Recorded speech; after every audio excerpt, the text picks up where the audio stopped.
Boa noite a todos. Vamos para mais um dos nossos estudos rápidos do Livro dos Espíritos. Rápido no sentido de ser só meia hora, né? Porque hoje nós estamos iniciando a nossa 70ª aula, digamos assim, né? O nosso 70º estudo juntos, né? Nós que estamos estudando agora percepções, sensações e sofrimentos dos espíritos, matéria que a gente vai encontrar lá no capítulo 6 da segunda parte do Livro dos Espíritos.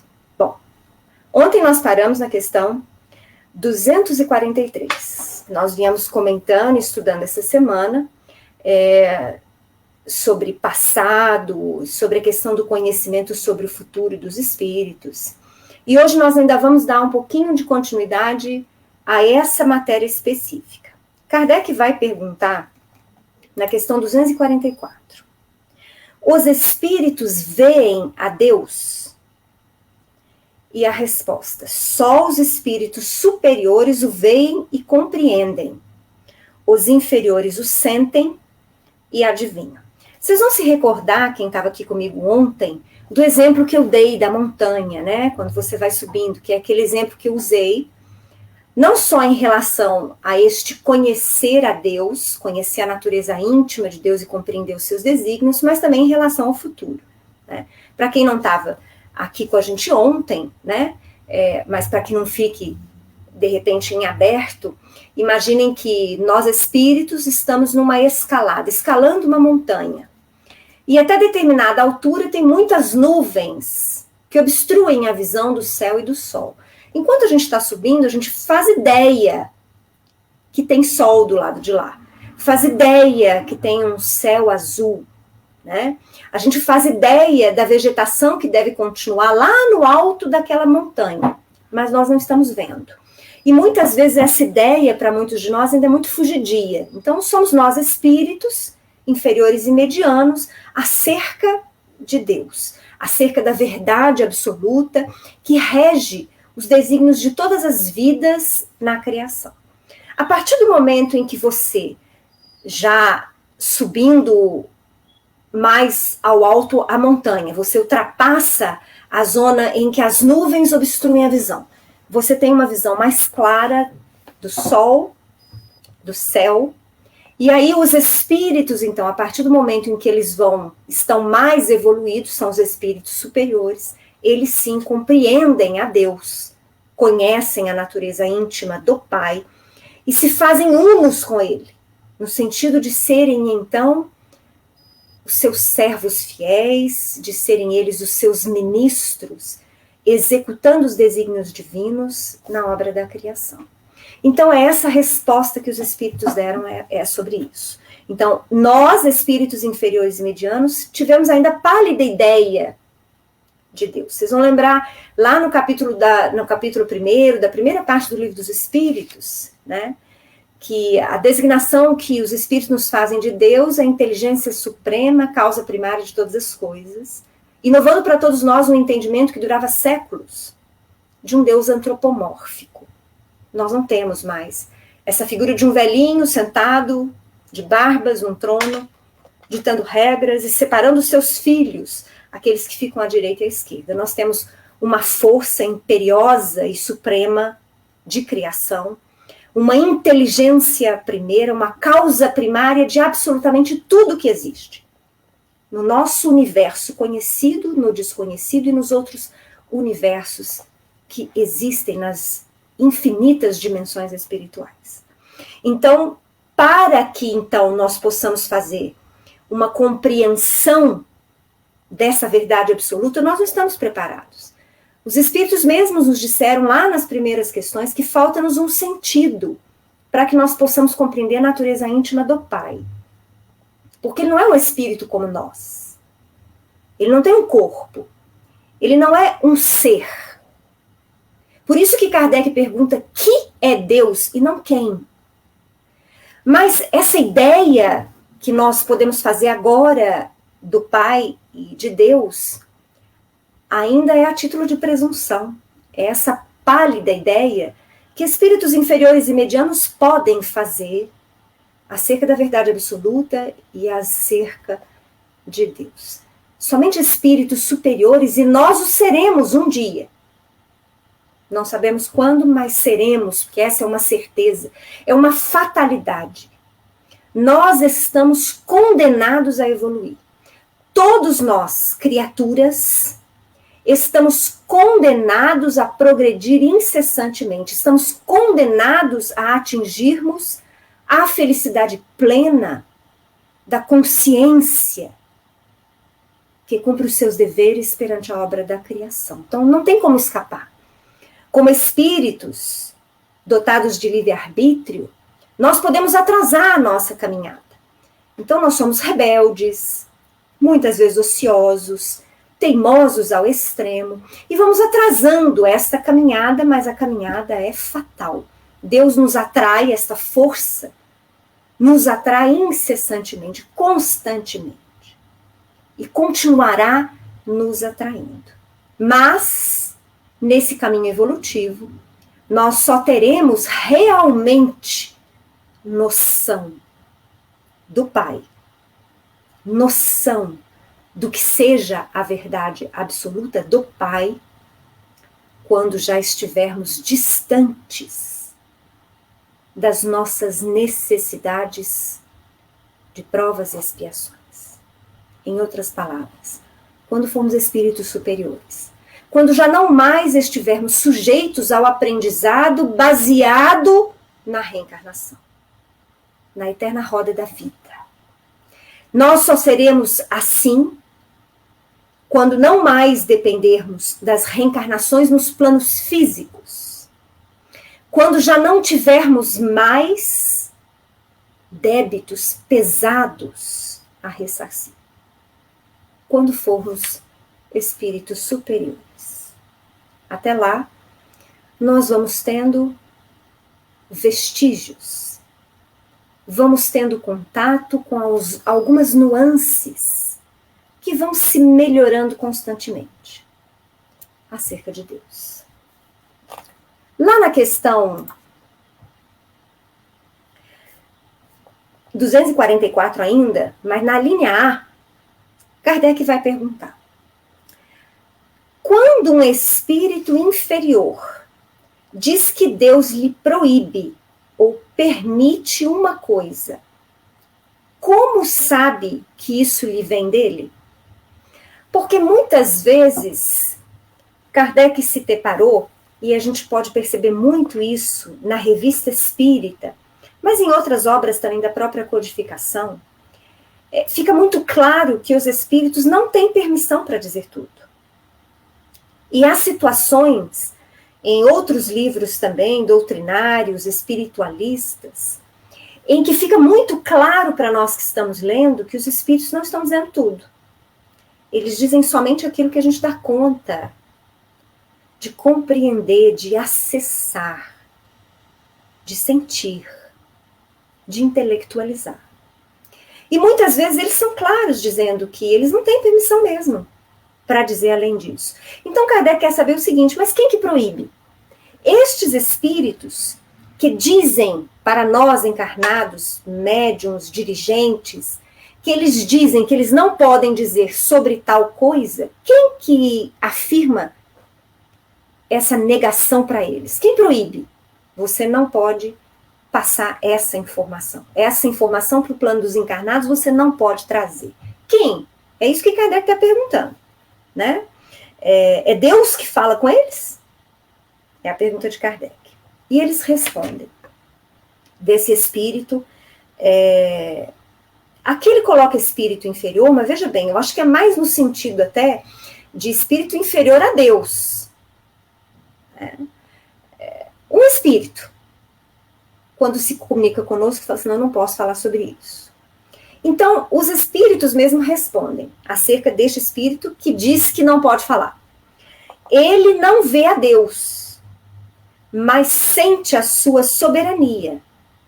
E quando não deva ser feita alguma coisa ou dita uma palavra, percebe como por intuição a proibição de fazê-la ou dizê-la. Não tendes vós mesmos pressentimentos que se vos afiguram avisos secretos para fazerdes ou não isto ou aquilo? O mesmo nos acontece, se bem que em grau mais alto, pois compreendes que, sendo mais sutil do que as vossas a essência dos espíritos, podem estes receber melhor as advertências divinas. Por que eu fiz questão de frisar que nessa pergunta não é bem espírito inferior, inferior? Né? Porque espírito inferior, inferior mesmo, ele muitas vezes não consegue dar vazão a praticamente nenhuma intuição vinda de planos mais altos. Então, certamente, Kardec não se referia a estes espíritos inferiores, até mesmo porque Kardec podia perguntar a eles, pedir a eles alguma descrição do que eles estavam vivendo, mas certamente não ia pedir algum conselho. E nem esperar deles uma grande revelação que fosse. Então, para mim aqui, volto a afirmar, esse espírito inferior que Kardec grafa na pergunta é espírito inferior a Deus. Tá? Então, nós abraçamos aí espíritos superiores, abraçamos aí os espíritos responsáveis pela codificação, espíritos outros, já dignos, benfeitores muitas vezes da humanidade, de uma coletividade, e que muitas vezes não podem trazer todos os esclarecimentos que nós, a princípio, gostaríamos de ter. Mas é muito interessante nessa questão que, mais uma vez, eles afirmam sobre o papel do corpo físico, né? Quando eles afirmam que os espíritos, né, têm a sua essência mais sutil e mais perceptível, é justamente porque não há o veículo físico, que interfere certamente nessa intuição que vem de planos superiores. Esses dias eu vi em outra live, agora eu não me recordo qual foi, uma pergunta dirigida a médium e ao espírito comunicante que perguntava se era possível um médium encarnado, como nós, por exemplo, receber uma comunicação do arcanjo Miguel ou do arcanjo Gabriel, espíritos de altíssima evolução. E aí, este espírito que se comunicava através de uma médium deu uma resposta que me pareceu lógica, e eu acredito que seja isso mesmo, né? Que o arcanjo Miguel, o arcanjo Gabriel, Rafael, espíritos já de elevadíssima situação espiritual, a própria potencialidade da sua força, de sua luz e da sua inteligência impõe uma série de dificuldades que um médium encarnado como nós pudéssemos captar. É uma fonte, é uma usina de energia muito grande para a nossa voltagem de 110 volts.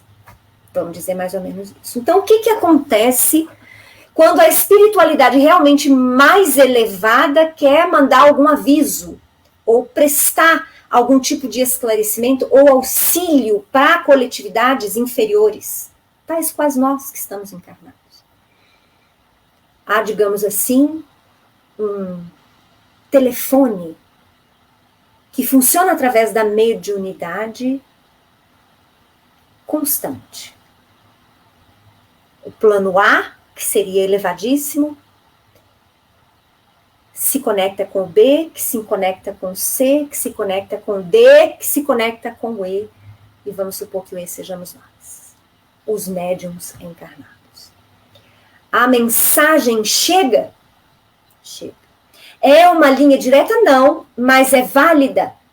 É válida desde que todos os medianeiros sejam corretos e fiéis e consigam transmitir, com base no amor e no Evangelho de Jesus, as mensagens que chegam a eles. Porque todo médium é como se fosse uma lâmpada. Nós vamos ter lâmpadas claras, lâmpadas foscas, lâmpadas verdes, azuis, vermelhas e pretas.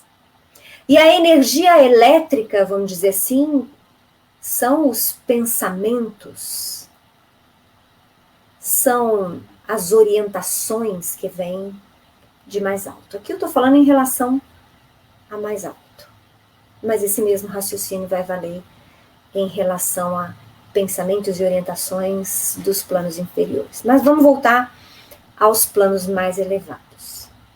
A lâmpada que somos nós, médiums, ela recebe essa energia e ela retransmite essa energia. E sempre a retransmite com seu toque pessoal. Então a lâmpada, quanto mais fiel ela for, quanto mais correta moralmente ela for, quanto mais estudo ela tiver para que ela possa realmente se ater e ter consciência de que aquilo não é dela, de que aquilo é da espiritualidade superior, mais transparente essa lâmpada é. Então, mais verdadeira, digamos assim, a mensagem chega.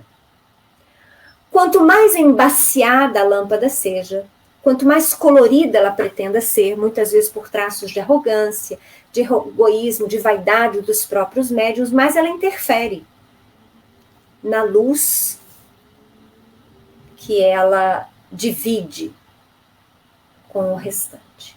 Somos nós médiuns. Se vocês tiveram a oportunidade de fazer o estudo da mediunidade com o Robinho, vocês devem ter visto com ele que o fenômeno mediúnico, absolutamente isento de animismo, não existe. E hoje, principalmente, todos nós estamos sendo convidados a participar com responsabilidade do fenômeno mediúnico. É assim que deve ser. Porque nós estamos nos emancipando, estamos evoluindo em constante evolução. A civilização evolui. Então já não necessitamos mais daquele comando cego que muitos de nós recebemos no início dos tempos, lá antes de Jesus, ou até mesmo na época da codificação espírita, onde grande número dos médiuns funcionava de forma mecânica ou inconsciente. Nós agora somos chamados a participar dessa comunicação ativamente, conscientemente, intuitivamente, muitas vezes. E é assim que vai ser. Então, é assim que funciona. O espírito desencarnado, ele recebe de forma mais forte a intuição dos planos superiores. Como ele recebe também mais forte as intuições provindas dos planos inferiores, isso vai depender com quem ele sintoniza. Porque nós somos o que sintonizamos. Nós somos o que sentimos, o que pensamos e a forma como agimos. Somos nós. No plano material ainda é fácil para a gente pôr máscaras e disfarçar. Mas nos planos espirituais não é bem assim que funciona. Lá a máscara maior, que seria o invólucro material, não existe. E o perispírito por si só é muito plasmável, facilmente plasmável. Então quem efetivamente somos se mostra no perispírito e nas energias que vibramos, fazendo com que possamos ter maior ou menor sintonia com os vários planos espirituais de vida, tanto inferiores quanto superiores. Mas vamos continuar. Na linha B dessa mesma questão 244, Kardec pergunta: Deus transmite diretamente a ordem ao espírito? Ou por intermédio de outros espíritos? Eu acabei já respondendo para vocês antes, né? Da live que eu assisti, que eu comentei. Mas vamos ver a resposta deles no Livro dos Espíritos. Ela não lhe vem direta de Deus. Para se comunicar com Deus, é necessário ser digno disso. O que é ser digno de comunicação com Deus? Ser espírito de altíssima elevação. Não é só uma questão de bater o pé e falar assim, eu creio, Senhor, eu sou fiel. Não é. É questão de mérito efetivo, quem nós somos. Ser digno, não é querer ser digno, é de ser. Quer dizer, você já realizou o aprendizado e se fez digno. Deus lhe transmite suas ordens por intermédio dos espíritos imediatamente superiores em perfeição e instrução. Como nós já sabemos, que não existe tão somente um plano espiritual para cima, nem um plano espiritual para baixo. Vocês imaginam aí os telefones que muitas vezes nós necessitamos para receber esses auxílios, estes esclarecimentos e estes socorros. Mas eles sempre vêm. Porque a rede de comunicadores que todos somos nós é imensa. Imensa. Nunca duvidem disso. Nós nunca estamos sós. Porque Deus se faz presente conosco através dos nossos irmãos. Somos todos irmãos perante o Pai, de infinita bondade, misericórdia, justiça e amor. Somos todos irmãos. Na questão 245, Kardec vai perguntar: o espírito tem circunscrita a visão como seres corpóreos? Não, respondem eles. Ela reside em todo ele. Mais uma vez, você viu? Vocês vão perceber que em várias questões eu fiz essa pausa e fiz os mesmos comentários. O livro dos espíritos, os espíritos superiores precisaram criar uma resposta geral, porque era a base da codificação. Não dava para querer que Kardec especificasse muita coisa e falasse sobre todos os tipos de espíritos, né? Como que seria a visão neles. Será mesmo que os espíritos inferiores enxergam como todo ele? E nós vamos perceber pelo estudo que prossegue, tanto nos textos da Revista Espírita, quanto nas outras obras, que a doutrina espírita é muito rica, livros da Lavra do Chico, da Lavra do Inácio Ferreira, da Lavra do Hermínio Miranda, da Lavra da Joana de Ângeles, nós vamos perceber que espíritos inferiores e medianos como nós veem tal qual nós vemos. Se eu, Cristiane, desencarnasse agora, depois de um período de relativa confusão, digamos assim, perturbação, isso eu estou presumindo, tá, gente? Eu acredito que eu iria me ver do lado de lá, enxergando com as mesmas limitações que eu tenho no plano físico. Eu ia pensar que eu estava enxergando com os meus olhos perispirituais. Agora, espíritos superiores, aí eu posso pensar que a ele se refere essa visão, que é uma visão total. É como se o espírito superior, ele sim pudesse ter essa visão de 360 graus. Nós falamos, algumas aulas atrás, acho que não foi ontem, algumas aulas para trás, sobre esse aspecto de visão, né? E o quanto ela vai se aprimorando, se aperfeiçoando, se aprofundando com a evolução dos espíritos. Eu citei para vocês até relatos do próprio André, porque André Luiz, eu já não me recordo mais em qual obra, mas ele diz que houve até um preparo da espiritualidade para que ele fosse participar acompanhando um instrutor em sentido de aprendizado, e que foi concedida a ele, digamos assim, um aperfeiçoamento da sua capacidade visual.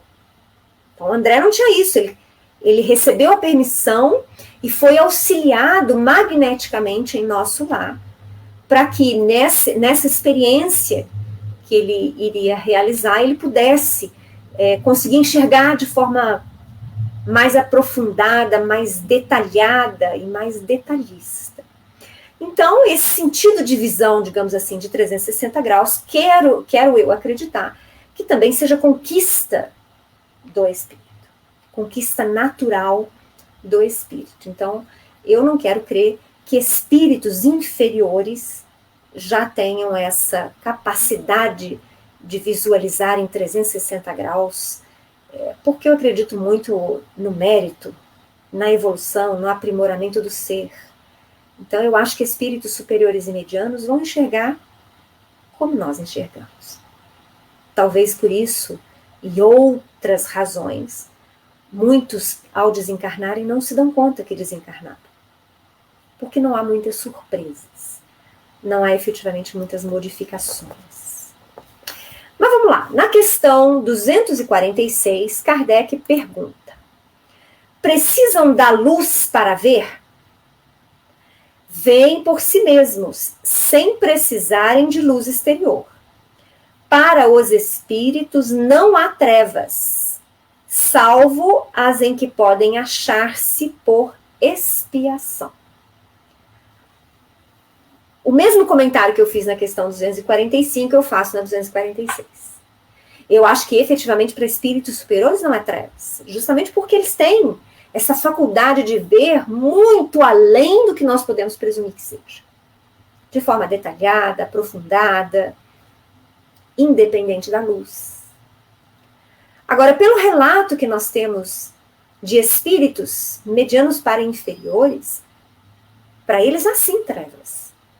Quantas vezes dirigentes mediúnicos têm lidado com espíritos comunicantes em sofrimento e afirmam eles que se veem trancados em prisões, em cavernas, em casas escuras, das quais eles não podem sair e não enxergam absolutamente nada por conta da escuridão que ali reina. Então há sim limitações visuais para espíritos inferiores e medianos. E volto a afirmar, isso não quer dizer que o livro dos espíritos esteja errado, não é isso. Não era a intenção dos espíritos responsáveis pela codificação, e muito menos de Kardec, dizer absolutamente tudo, porque era impossível. Kardec, na sua pressa por fazer o seu trabalho, esgotou-se, inclusive fisicamente, pressa no que eu digo, porque ele queria dar conta. Ele queria trazer o maior número de informações, de esclarecimentos aos encarnados. Mas ele foi orientado que ele não conseguiria dizer tudo só naquela experiência como Kardec, que ele logo retornaria. Como de fato retornou, mas nós não vamos entrar nesse aspecto, porque a nossa conversa não é sobre isso. Então, o fato é, em relação a essa questão 246, que espíritos inferiores e medianos têm, sim, limitações em relação à escuridão. O próprio André Luiz conta, no seu período, no umbral, a dificuldade que ele tinha, porque o ambiente era fantasmagórico, não havia luz solar. Ele tinha muito medo da escuridão, quando ele pensava ver outros seres. Enfim, isso não é uma coisa exclusiva do relato de André Luiz, nós vamos perceber isso em incontáveis autores, através das psicografias que nós podemos encontrar hoje, multiplicando-se na seara espírita. Mas vamos continuar. Na questão... eu acho que eu troquei. Coloquei um depois da outra, né? Pus 246, depois 245. Vocês me perdoam. Na questão 247, Kardec vai perguntar: para verem o que se passa em dois pontos diferentes, precisam transportar-se a esses pontos? Vejam que Kardec está explorando essa questão da visão dos espíritos, porque é um sentido, uma percepção. Podem, por exemplo, ver simultaneamente nos dois hemisférios do globo? Quer dizer, eu, espírito desencarnado, será que eu posso estar aqui e ao mesmo tempo estar vendo o que está acontecendo lá no Japão? Se eu tiver alguém muito querido meu lá? Essa é a pergunta de Kardec. E a resposta: como o espírito se transporta aonde queira, com a rapidez do pensamento, pode-se dizer que vem em toda parte ao mesmo tempo. Seu pensamento é suscetível de irradiar, dirigindo-se a um tempo para muitos pontos diferentes, mas esta faculdade depende da sua pureza. É tudo que nós estamos falando até agora. Quer dizer, o espírito, ele vai ser dotado dessa profundidade, digamos assim, dessa faculdade maravilhosa de visualizar a distância, no escuro, detalhista. Mas isso depende da pureza dele. Seu pensamento é suscetível... Não, eu já li. Quanto menos puro é o espírito, tanto mais limitada tem a visão. Só os espíritos superiores podem, com a vista, abranger um conjunto. Só os espíritos superiores podem, com a vista, abranger um conjunto. Então, essa visão fascinante, maravilhosa, extraordinária, que Kardec imagina existir os espíritos superiores até. E olha só, quanto menos puro é o espírito, tanto mais limitada tem a visão. Entenderam agora por que eu vim fazendo esses comentários nas questões anteriores Entenderam vocês por que muitas vezes eu paro em alguma questão do Livro dos Espíritos e falo justamente isso? Gente, peraí. O Livro dos Espíritos, ele não é restritivo. E ele não está dizendo a verdade toda. O Livro dos Espíritos é a base que permite o avanço do seu estudo. Vocês entenderam a diferença? E aí vem, então, o comentário de Kardec, que eu achei interessante constar, porque tem um comentário de Kardec, que eu vou ler para vocês, porque é um comentário pequeno e interessante. Diz Kardec: no espírito, a faculdade de ver é uma propriedade inerente à sua natureza e que reside em todo o seu ser, como a luz reside em todas as partes de um corpo luminoso. É uma espécie de lucidez universal que se estende a tudo, que abrange simultaneamente o espaço, os tempos e as coisas. Lucidez para a qual não há trevas, nem obstáculos materiais. Compreende-se que deva ser assim. No homem, a visão se dá pelo funcionamento de um órgão que a luz impressiona. Daí se segue que, não havendo luz, o homem fica na obscuridade. No espírito, como a faculdade de ver constitui um atributo seu, abstração de qualquer agente exterior, a visão independe da luz. Mas voltamos a falar. Quem possui esta visão na sua potencialidade já desenvolvida? Espíritos superiores.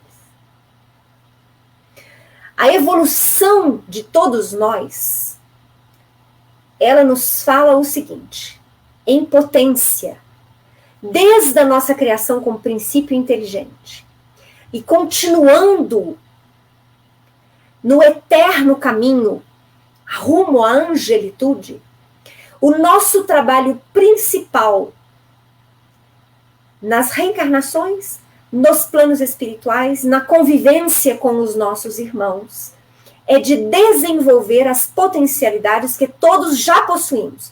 Então, todos nós, desde o início, temos potencialidade para amar como Jesus, para perdoar como Jesus, para sermos humildes como Jesus, para sermos justos, misericordiosos, compassivos e pacíficos, pacificadores, como mestre. Mas o nosso caminho é justamente desenvolver essas potencialidades. O imenso trabalho de cada um de nós é de aprender vivendo e assim desenvolver tudo o que já está inscrito em nós. Não vem nada de fora. Está tudo dentro, aguardando o nosso comprometimento, principalmente com o Evangelho de Jesus, para que nós possamos fazer brilhar a nossa luz. Nós encerramos hoje, essa semana. Eu aguardo vocês na terça-feira, às 7 horas, ainda dando continuidade a esse tema de percepções e sensações dos espíritos. Agradeço a presença da Denise, do Carlos, da Bárbara, do Valdeci e da Cris, minha comadre. Bom ver você aqui, Cris. Saudade. Amanhã eu tô aí, se Deus quiser, para curtir meu netinho e todos aqueles que eu amo. Um grande beijo para todos vocês e para quem nos acompanha também em outros horários, em outros dias. Até terça-feira, 7 horas.